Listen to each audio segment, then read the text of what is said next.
Hai, it's me again, Emmanuel Amandio di YouTube channel gue, Amandio55. Nah, untuk kalian yang kemarin mungkin lihat Instagram gue atau lihat story gue, beberapa kali gue nge-post mobil ini, dan mobil ini juga pertama kali ditunjukkan di IMX, karena mobil ini adalah mobil drifting yang akan kita pakai di musim 2023. Untuk yang pengen tahu, mesinnya bukan bermesin turbocharged, bukan 2JZ, bukan SR, bukan RB, tapi kali ini kita akan step by step, pelan-pelan akan mereview progres yang akan kita lakuin di 50FF Racing. Nah, ini dia mobilnya S14 LS CBM.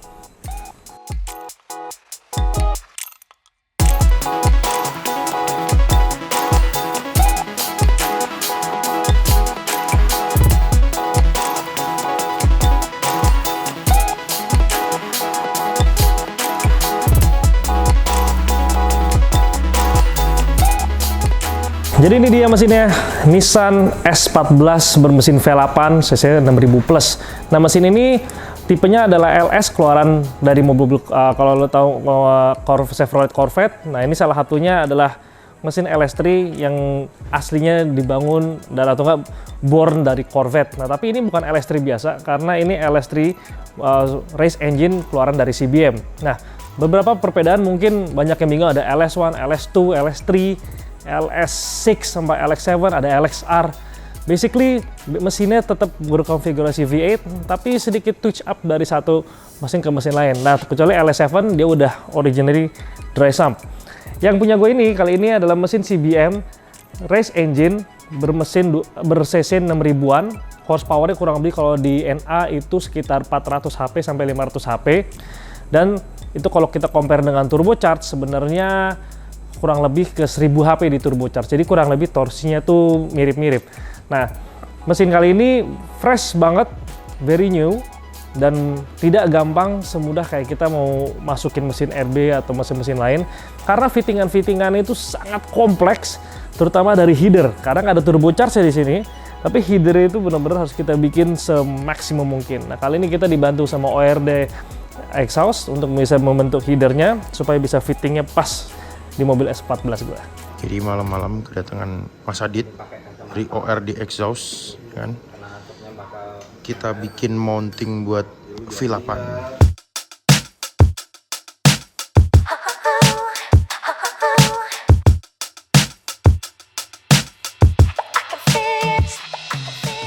Salah satu modifikasi atau fabrikasi yang paling berat di sini adalah engine fitment. Nah, biasanya kalau engine fitment itu mesin di bawah cross member, mesin abis itu kita ngikutin standar mobil ya. Biasanya mobil itu engine mountingnya ada di cross member atau enggak di subframe depan ya. Nah, tapi kali ini karena kita mau punya kekuatan dari mounting yang bagus, terus kita nggak mau ada stress di subframe karena subframe udah ada kaki-kaki, terus udah megangin ke sasis juga, jadi kita nggak mau ada tumpuan. Jadi kita harus bikin, otomatis kita harus bikin engine mounting direct ke sasis. Jadi dari samping biasanya dia ke bawah, ini ke sasis. Nah, fungsinya apa? Fungsinya sebenarnya membuat kerjanya atau bobotnya si subframe itu lebih ringan. Otomatis handling mobil juga lebih bagus. Lalu yang paling susah lagi adalah desain header. Nah, karena header yang sebelah kanan ini, contoh yang sebelah kiri dari gua, itu tidak ada shaft yang ke bawah kan, yang buat ke setir. Nah, jadi harus dibentuk juga sesuai fitment banget ke sini, karena di sini ada wall dan di situ ada 4 keluaran exhaust. Jadi harus dibikin se-fitment mungkin supaya bisa tembus ke bawah. Nah, juga yang problem adalah sebelah kanan, karena itu ada steering column. Jadi benar-benar harus di tengah-tengahnya atau enggak harus melipir dikit. Pasti ada perbedaannya, kecuali kita bikin equal length, jadi bisa ke depan dulu baru ke belakang. Nah, perbedaannya adalah kalau misalnya mobil-mobil turbo atau yang biasa, karena ada turbocharge di situ, space mesinnya udah keukur. Nah, tapi ini kan bentuknya V. Jadi di sini ada head, ada exhaust, di sini ada exhaust juga. Jadi otomatis fitmentnya itu harus benar-benar pas.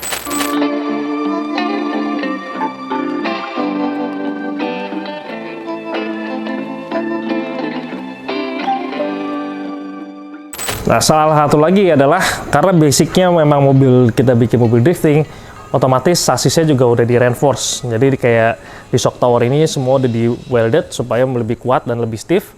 Dan juga untuk ngedesain si upfrontnya, otomatis harus sudah diganti juga dengan tubing. Jadi contoh ini satu besi ini dan nanti ada besi lagi yang ngelingkar ke sini. Ini nanti akan memegangin si kap mesin yang bawah untuk menguatin dari shock tower ke sasis. Lalu nanti ada lagi di bumper di sini untuk bumper bar. Nah, kenapa kita harus bikin tubing otomatis di mobil V8? Karena ruangan mesinnya itu kan kecil banget, terus si mesin ini besar banget. Otomatis kalau kita mau keluar masukin mobil mesin, nah kita harus punya satu sistem yang dimana proses kerja juga buat mekanik juga lebih gampang. Jadi akhirnya mau nggak mau kita harus potong depan, dan ini sedikit dipotong ya karena tadinya panjang banget. Nah, plus juga si front arm kesananya juga dipotong ke front upper front. Nah, tapi di sini kita udah kasih base bar juga. Biasanya ini mobil sampai sini, ini kita potong sekitar hampir 3 sentian. Terus modifikasi lainnya adalah kita harus merubah oil pan, karena V8 LS itu basicnya ada di belakang. Kita harus ganti dengan Campton oil pan. Nah, ini oil pan yang udah memang didesain untuk Nissan Silvia karena subframe-nya ada di belakang, otomatis oil pan-nya kita rubah ke depan. Nah, supaya bisa dapat fittingan mesin yang pas dan nggak ketinggian.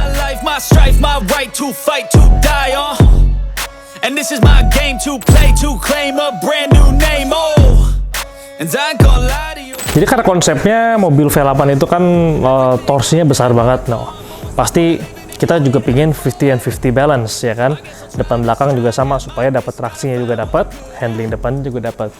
Salah satu contohnya tadi gue bilang seperti ini. Jadi ini memang tadinya asli di belakang, terus kita harus cari yang flat back, terus harus ada posisi oil pan itu di depan. Jadi supaya tidak kena sandaran gearbox. Jadi kita nggak mau bikin kalau bisa ada yang khusus add-onnya ya kenapa enggak ya kan. Terus salah satunya adalah kita harus potong dikit depannya supaya mobilnya juga nggak terlalu panjang dikit. Kita mau agak balance agak ke tengah. Tapi karena ini nggak ada pegangan ya, harusnya kan dia ada upfrontnya lagi karena kita potong. Jadi otomatis kita harus bikin bar lagi di sini, kayak besi palang lagi supaya bisa ngekuatin si upfront towernya. Dan di sini kita udah pakai gearbox sequential 6-speed dari RTS 6XD. Jadi ini gearbox yang juga lumayan dipakai di Formula Drift atau enggak di Drift Master juga beberapa ada. Gearboxnya sama 6XD 6-speed sequential gearbox, dan di sini juga nggak langsung pasang. Kita juga harus bikin juga engine gearbox mountingnya persis harus ngikutin dudukan asli gearbox bawaannya juga.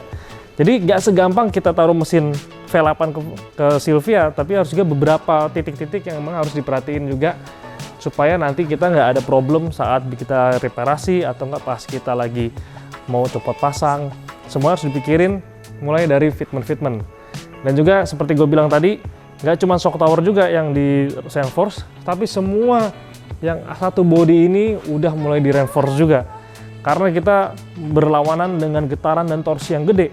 Dan nggak mungkin torsi cuma 300, bisa jadi mungkin sekitar 400-an.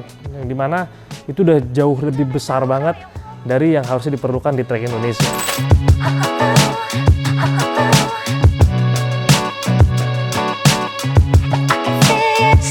Nah, selain mobil yang udah proper, terus juga fabrikasi yang udah proper, pasti mobilnya juga harus dengan roll bar yang proper juga. Salah satunya ini adalah roll bar udah kita bikin sesuai dengan regulasi, dan di sini udah ada full cage roll cage buat untuk mobil drifting. Yang paling penting di sini selain roll barnya udah fitment bagus, dan juga karena kita mau mobil stiff banget untuk sasis, karena kan mobil sasis tua ya, jadi mobil otomatis harus kita pikirin agak panjang, bisa kita pakai 10 tahun ke depan. Jadi di depan udah ada bar yang tembus ke shock tower. Nah, ini gunanya supaya nanti ketika ada impact dari depan, mobilnya struktur shock towernya tidak berubah karena udah ada penahannya di depan. Nah, sebagian memang banyak kontroversi juga masalah ini karena takutnya mesinnya atau nggak gimana akan impact ke driver, tapi menurut pengalaman gua untuk beberapa kali kita ngelihat kejadian crash yang udah pakai tembak ke depan, itu otomatis mobilnya masih nggak kenapa-napa untuk bagian si shock tower. Jadi intinya sih sebenarnya untuk menguatkan si shock tower. Dan lain itu juga roll bar juga udah dibentuk dan didesain keluar dari pintu karena kita mau ngikutin regulasinya juga. Jadi kalau karena kita pakai pintu fiber, otomatis sebenarnya bisa aja langsung ke lurus juga gitu, nggak harus belok-belok juga. Tapi karena kita mau pingin punya suasana ruangan yang besar di dalam kabin, jadi kita harus membuat, atau enggak, salah satu trik gimana caranya biar mobil itu nggak kelihatan kecil. Jadi kita harus ngelebarin juga si pagar kanan kirinya. Dan juga di sini pintu juga udah pakai fiber kanan kiri, tapi bukan sembarang fiber. Ini fiber resin, beda dengan fiber yang pakai serat. Jadi fiber resin itu benar-benar kuat dan dia flex. Jadi kalau kita compare sama karbon, sebenarnya hampir punya daya flex yang mirip dan ringannya juga mirip.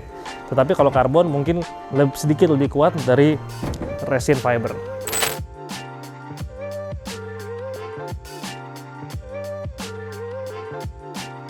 Untuk interior udah ada kita fitting dengan jok bright di sini karena itu ngikutin struktur badan gua yang lumayan agak kecil. Jadi karena mobilnya bakal punya torsi yang kanan dan kirinya kencang banget, jadi gue mencari jok yang bener-bener fitting sama badan. Di sini juga barang yang unik dari mobil ini adalah handler untuk e-brake-nya. Nah, biasanya kalau pakai e-brake kita lihat bahannya CNC atau enggak besi. Kali ini kita pakai WRC style carbon e-brake. Nah, ini produksinya nggak dijual massal, emang special order. Waktu itu waktu gue di Rusia, gue melihat salah satu mobil rally dipakai dan dijual di situ. Dan ini kebetulan dipakai juga barang yang sama, dipakai Ryan Turk di mobil Formula Supranya. Jadi barang yang sama, produksi yang sama, orang yang sama juga membuat produksi ini. Dan ini menarik karena desain roll barnya desain rem tangannya sebenarnya untuk mobil setir kiri, jadi sedikit agak ke kanan. Otomatis di sini harus dibuat sedikit ke kanan supaya kita ngepas sama posisi kita yang di setir kanan. Oke, jadi ini sekilas tentang mobil yang akan gue pakai di musim 2023. Jangan lupa keep update terus YouTube channel gue, subscribe YouTube channel gue Mandio55, karena mobil ini akan kita review terus sampai mobilnya jadi. Dan untuk kalian yang pengen punya ide atau nggak punya suatu hal-hal menarik yang bisa kita review, jangan lupa juga komen di bawah. Oke, and bye!